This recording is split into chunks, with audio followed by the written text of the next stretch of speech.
Bonjour à tous, nous allons terminer ici la partie cours. Nous allons également faire des exercices et faire les exemples de cours en allant. Donc pour rappel, on s'en était arrêté avec le tableau de la loi de la variable aléatoire x et on avait complété avec l'exemple. Alors faites attention, c'est ce que je vous ai dit dans le PDF que je vous ai envoyé. J'ai dû faire un glissé de formule malencontreusement et en fait si vous prenez la propriété qui est juste en page 2 sous le tableau, vous allez voir que la première chose avec la somme des xi/pi, en fait, c'est la formule de l'espérance qu'on retrouve un peu plus bas. Et donc j'ai dû faire un copier-coller, me bidouiller dans les touches. Voilà.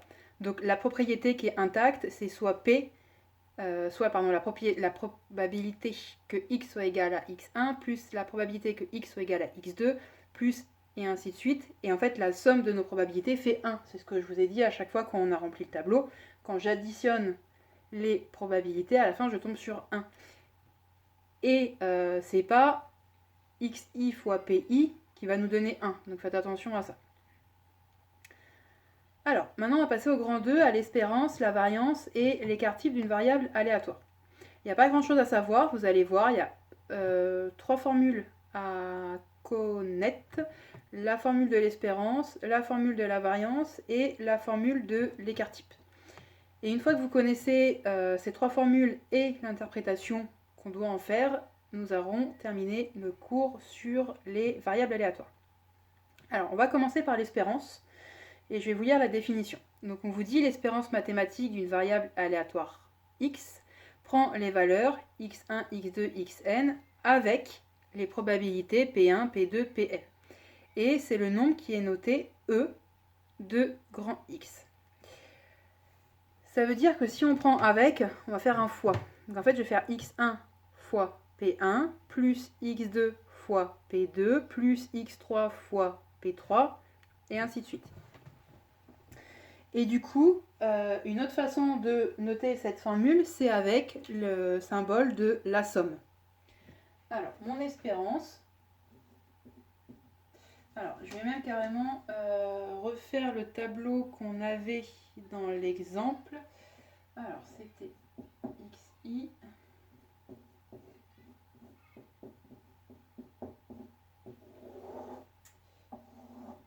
Et du coup, sur mes tirages, je pouvais prendre moins 5, 1 et 10.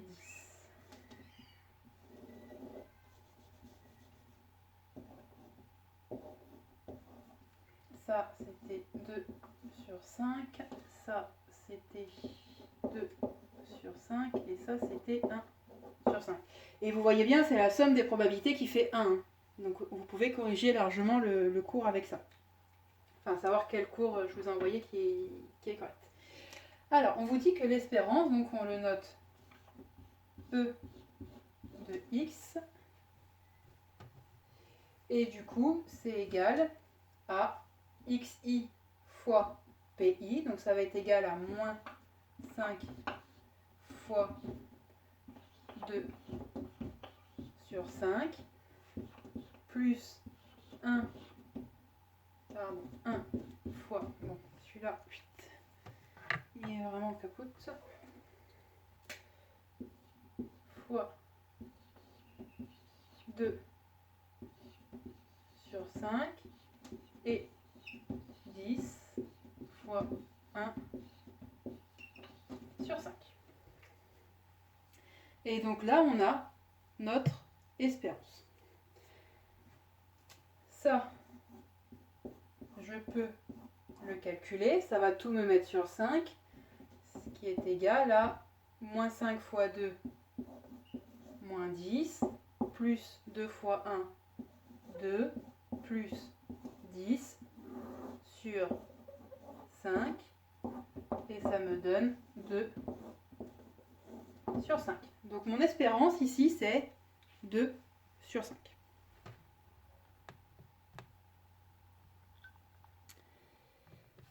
Du coup, on a fait l'exemple ensemble. Et pour vous démontrer donc la deuxième formule, on vous dit que l'espérance, c'est la somme des xi pi quand i va de 1 à n. Ça veut dire ici que je vais faire xi fois pi. J'ai bien fait x. Alors, on va mettre 1 et 1. J'ai bien fait xi fois pi, x1 fois p2, x2 fois p2, x3 fois p3. Donc j'ai bien associé les i ensemble. Et ce symbole ici veut dire qu'entre chaque truc, je fais un plus, et j'ai bien un plus et deux plus. Donc j'ai bien la somme des xi fois pi pour mon espérance. Donc ça, c'est la première formule à reconnaître, à savoir refaire. L'espérance mathématique, on va l'approcher, c'est ce que je vous dis en dessous. L'espérance mathématique d'une variable aléatoire x peut s'interpréter comme étant la valeur moyenne des valeurs prises par x lorsque l'expérience est répétée un grand nombre de fois. Ça veut dire d'une part deux choses. On va la rapprocher de la moyenne. Donc quand vous allez faire des calculs sur votre calculette, votre espérance va être donnée par la moyenne, donc par le symbole x bar, première chose. Et deuxième chose, ça veut dire ici, dans mon exemple, que quand je vais tirer un très grand nombre de fois les boules, en moyenne, combien est-ce que je vais gagner sur les différents tirages? Et bien en moyenne, je vais gagner 2 sur 5. Alors euros, milliers d'euros, peu importe en fonction de la grandeur et de l'unité. Mais voilà, je vais gagner en moyenne 2 sur 5. Pour qu'un jeu soit équitable, quand quelque chose est équitable, ça veut dire qu'on a autant de chances de perdre que de gagner. Si on a autant de chances de perdre que de gagner, sur un très grand nombre de tirages, la moyenne, elle va être de 0. Et donc, on dit qu'un jeu est équitable quand l'espérance nous donne 0. Du coup, qu'est-ce qu'on peut tirer ici comme conclusion sur notre jeu? Mon espérance, elle est différente de 0. Mon jeu n'est pas équitable. Première chose. On peut aussi en tirer une autre conclusion. Mon jeu, il va favoriser le fait de gagner ou le fait de perdre de l'argent? Et bien ici, c'est positif. Il va favoriser le fait de gagner de l'argent. Là-dessus, je vais vous demander de faire quelques exercices. Alors, je vais les reprendre pour vous dire lesquels. Vous allez pouvoir faire le 3 page 322 et le 8 page 322. Donc, je vous laisse les faire.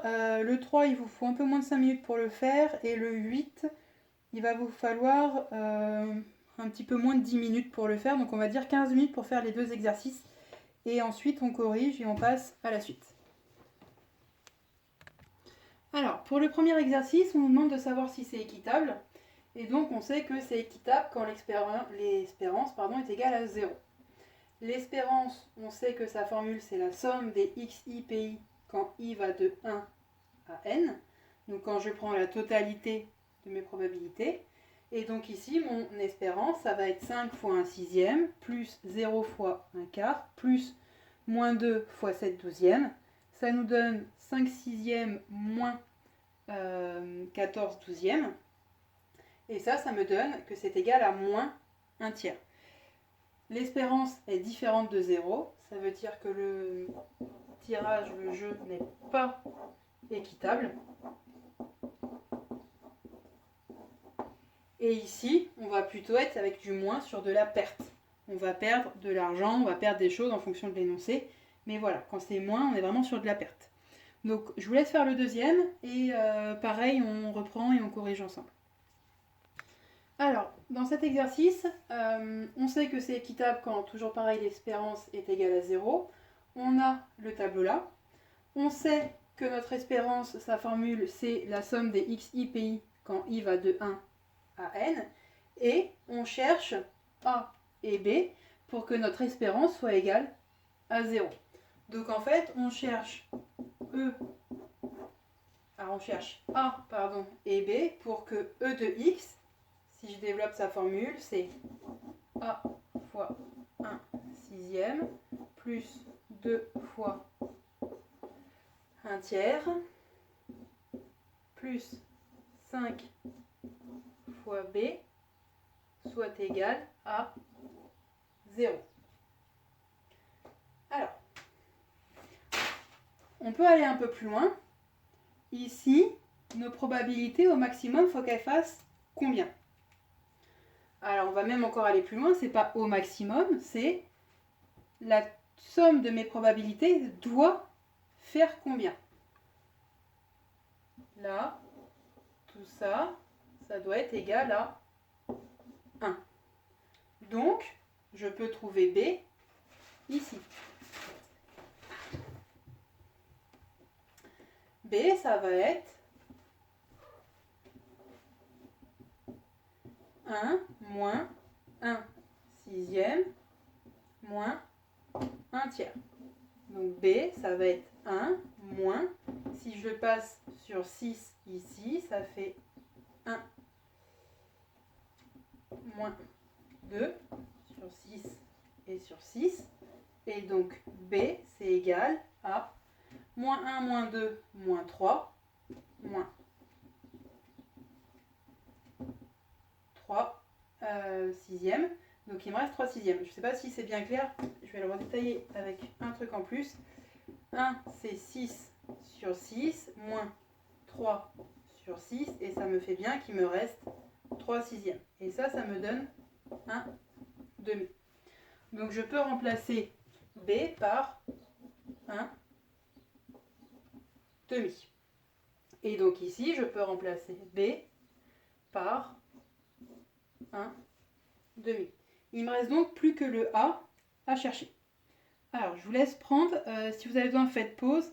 Et pendant ce temps, moi, je vais effacer là-bas et continuer sur la droite.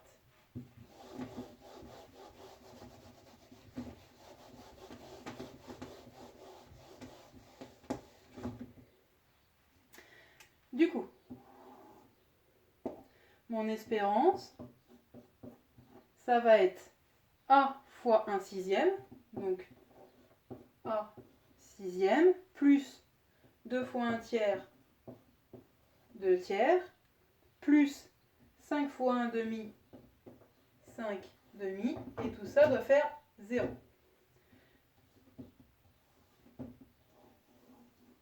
Quand je vais calculer, je vais mettre tout au même dénominateur, donc je vais tout mettre sur 6. J'ai A sur 6 plus 4 sur 6 plus 15 sur 6. Là, je multiplie par 2 et ici, je multiplie par 3.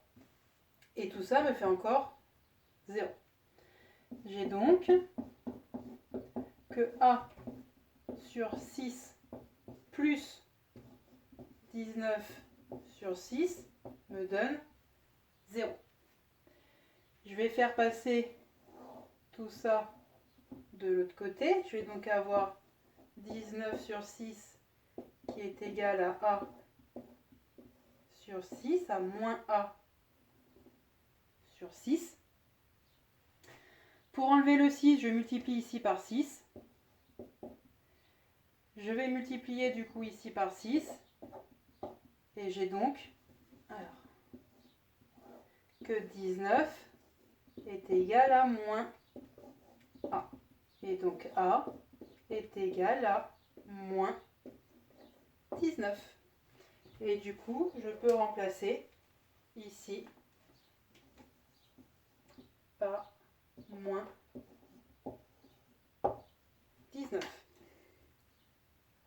Je vous laisse prendre si vous avez besoin de prendre et puis on se retrouve ensuite.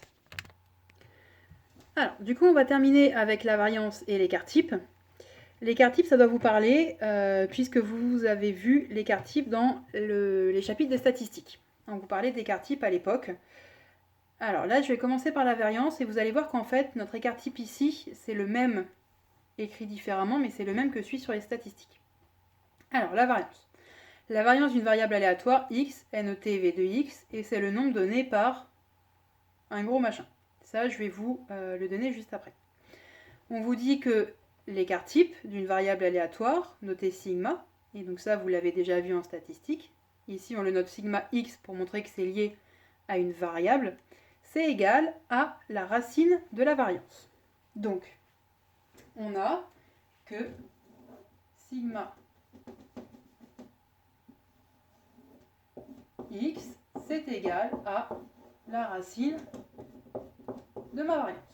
Ce qui veut dire aussi que ma variance, c'est l'écart type au carré. Dans les stats, on l'a plutôt vu dans ce sens-là.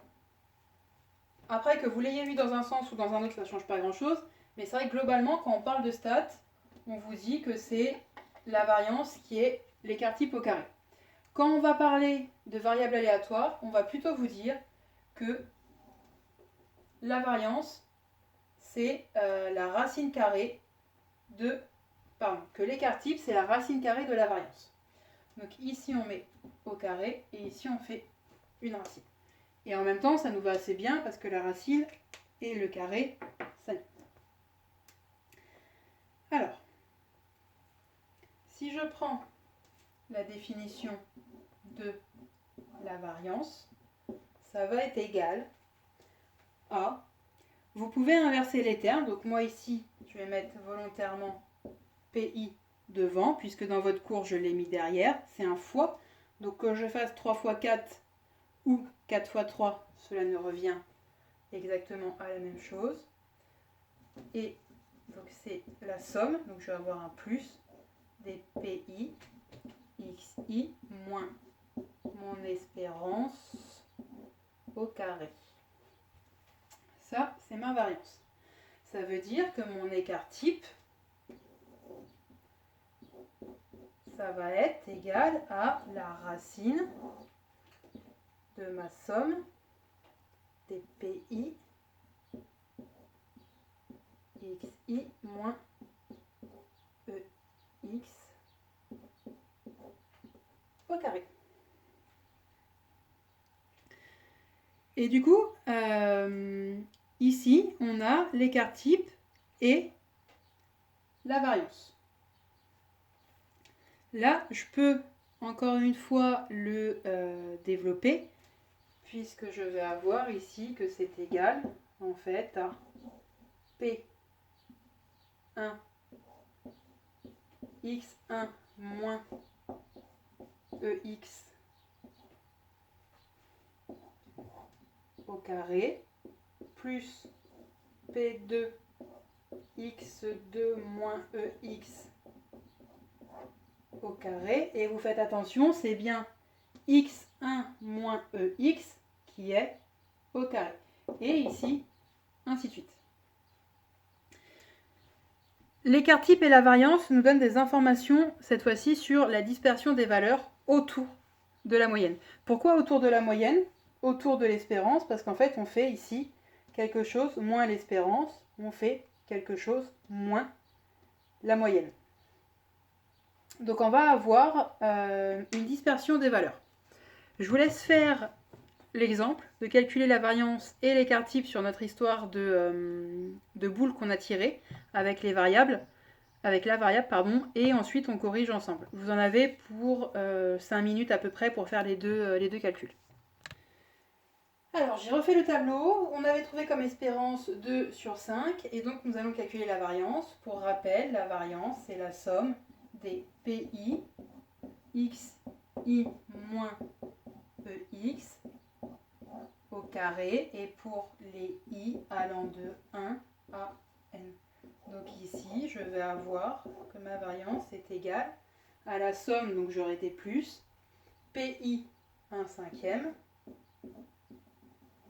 fois XI 10 moins 2/5 au carré plus PI 2/5 fois 1 moins 2/5 au carré plus pi de cinquième fois moins 5 moins 2 cinquièmes au carré.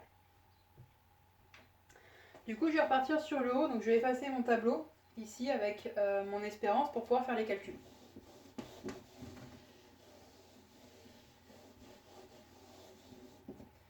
Alors, 10 moins 2 cinquièmes, il faut que je le mette sur le même dénominateur avant de pouvoir calculer mon carré. Donc j'ai 1 cinquième fois 10, ça me fait 50 moins 2 sur 5 au carré, plus 2 cinquièmes. Le 1, je le mets sur 5, ça me fait 5 sur 5 moins 2 au carré, plus 1 plus 2 cinquièmes. Le moins 5, je le mets sur 5, ça me fait moins 25, moins 2 sur 5 au carré. Ensuite ici, je continue. 50 moins 2, 48 sur 5 au carré, plus 5 moins 2, 3, 2 sur 5, 3 sur 5 au carré, plus 2 sur 5 fois moins 27 sur 5 au carré. 1 sur 5 fois, on fait attention, le carré porte et sur le 48 et sur le 5, donc 48 au carré sur 5 au carré. Idem pour la suite. Alors, 3 au carré sur 5 au carré, plus moins 27 au carré sur 5 au carré. Donc là, je vais effacer encore en bas.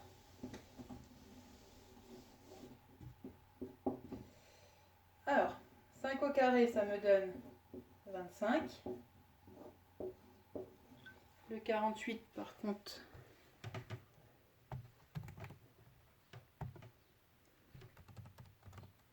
ça donne 2304.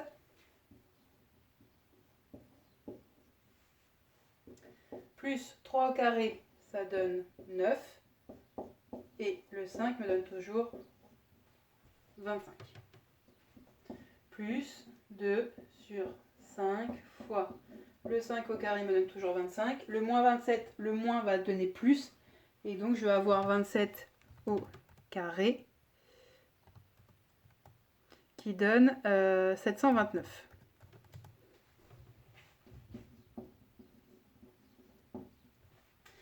Ensuite, je continue. Donc j'efface ma dernière ligne ici.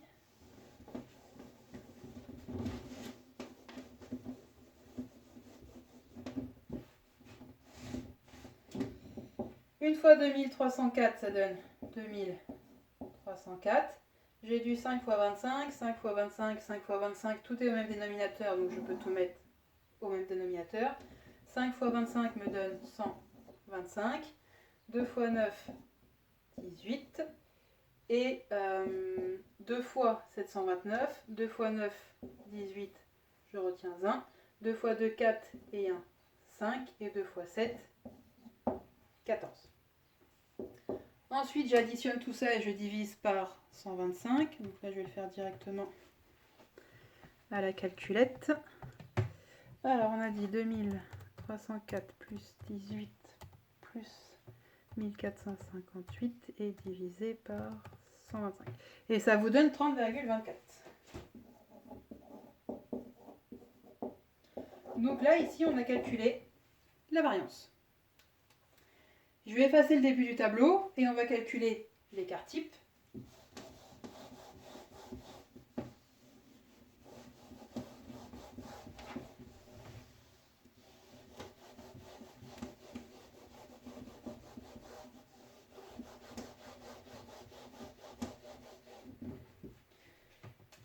L'écart type d'une variable, pardon, on a dit que c'était la racine de la variance. Et donc mon écart type ici va être égal à racine de 30,24. Est-ce que je peux avoir une racine avec quelque chose de négatif à l'intérieur? Non. Pourtant, cette formule-là, elle est toujours vraie. Ça veut dire que ma variance va être toujours supérieure ou égale à 0. Ensuite, donc je calcule la racine de 30,24.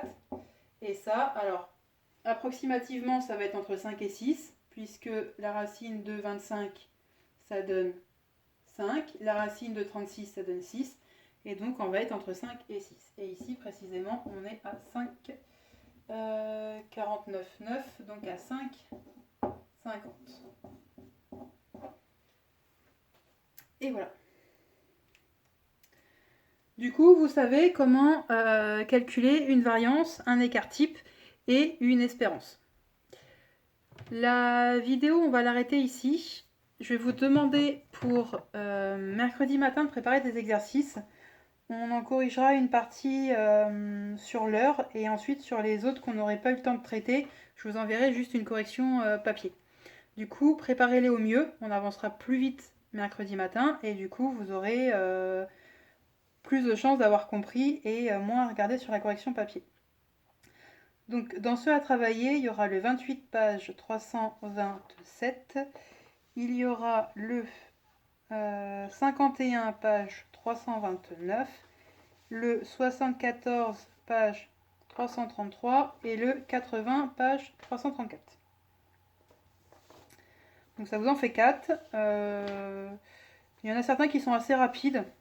Donc voilà, vous paniquez pas avec le nombre que je vous ai donné. Il y en a vraiment qui sont assez rapides à faire. Bon travail, n'hésitez pas à poser des questions si vous en avez. Et on se retrouve sinon à la prochaine séance.